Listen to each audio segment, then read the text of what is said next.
के अंदर दो रास्ते हैं, एक खुला रास्ता और एक तंग रास्ता।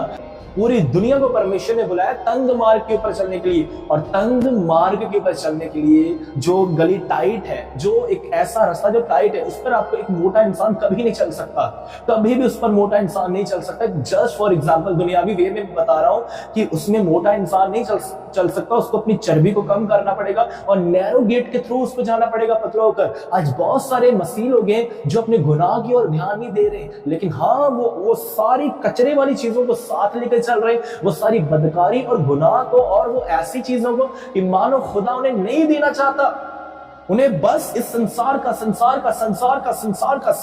चाहिए। जहां बात आ गई संसार की, बस संसार की, वहां सच्ची मसीहत नहीं है, वहां सच्ची टीचिंग नहीं है, वहां असली क्रिश्चियनिटी नहीं है, वहां सच्चा परमेश्वर नहीं, वहां प्रभु यीशु जो सच्चा है वो नहीं है। लेकिन वो झूठे मसीहों को साथ लेकर चल रहे हैं, क्योंकि झूठे मसीहा की ये वादे, झूठे मसीहा की ये बातें हैं, और वो उन्हें साथ लेकर चल रहे हैं। कभी भी उस रास्ते से नहीं जा पाएंगे, क्योंकि वो एक नैरो गेट है, वो छोटा रास्ता है, और छोटे रास्ते के जाने के लिए आपको उन सारे रास्तों से गुजरना पड़ेगा जिन रास्तों से प्रभु यीशु गुजरा, जिन रास्तों से ये बाइबल हमें गुजरने के लिए कहती है। हमें अपने पाप को त्यागना पड़ेगा, और अगर हम जिन जिन बातों को त्यागते जाएंगे, उतना सामान हमारे पास से उतर जाएगा, हम पतले होते जाएंगे और हम उसमें प्रवेश कर पाएंगे।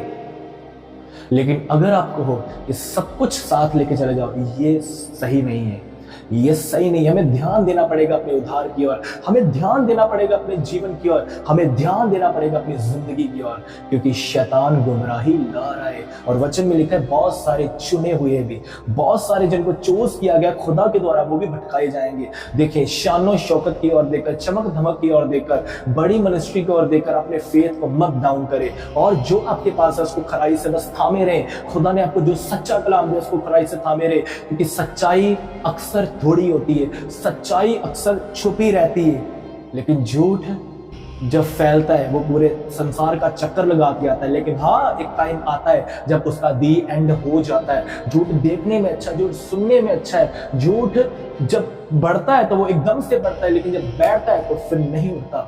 लेकिन सच्चाई को उठने के लिए टाइम लगता है, सच्चाई को फैलने के लिए टाइम लगता है, और सच्चाई कभी भी पूरी रीति से ग्रो नहीं हो पाती, क्योंकि लोग उसको दबा देते हैं। लेकिन सच्चाई में चलने वाले लोग, खुदा का वचन क्या कहता है? परमेश्वर अपने लिए ऐसे आराधकों को ढूंढता है जो रूह और सच्चाई से उसकी आराधना करते हैं। रूह और सच्चाई से आराधना करने वाले को ढूंढ रहा है, वो सबको नहीं ढूंढ रहा, क्योंकि वो अंतिम दिनों में सबको कह देगा हे प्रभु कहने वाले नहीं, परंतु उसकी मर्जी के ऊपर चलने वाले उसके राज्य के अधिकारी होंगे। क्या आप सिर्फ हे प्रभु कहने वाले हो कि उसकी मर्जी को पूरा करने वाले हो? और उसकी मर्जी आज हमसे सबसे पहले कह रही है कि तुम्हें गुमराही में नहीं जाना, तुम्हें शैतान की टीचिंग को फॉलो नहीं करना, तुम्हें दुष्ट आत्माओं की कथा कहानी के ऊपर मन नहीं लगाना। हमारा जीसस जो है वो जिन वाला चिराग नहीं है कि उसको रगड़ेंगे और जिन बाहर आएगा और कहेगा क्या हुक्म है मेरे आका, कि जो भी हमारी मनोकामना है वो पूरी कर देगा। नो, वो हमारी गंदी अभिलाषाओं को कभी पूरी नहीं करेगा, कभी भी नहीं। इसलिए प्लीज यहां भी आप ऐसे टीचिंग सुनो, भागे वहां से, और सच्चे प्रभु यीशु जो क्रूस के ऊपर चढ़ाया गया, सिर्फ उसका पीछा करें। आप कभी भी गुमराह नहीं हो सकते।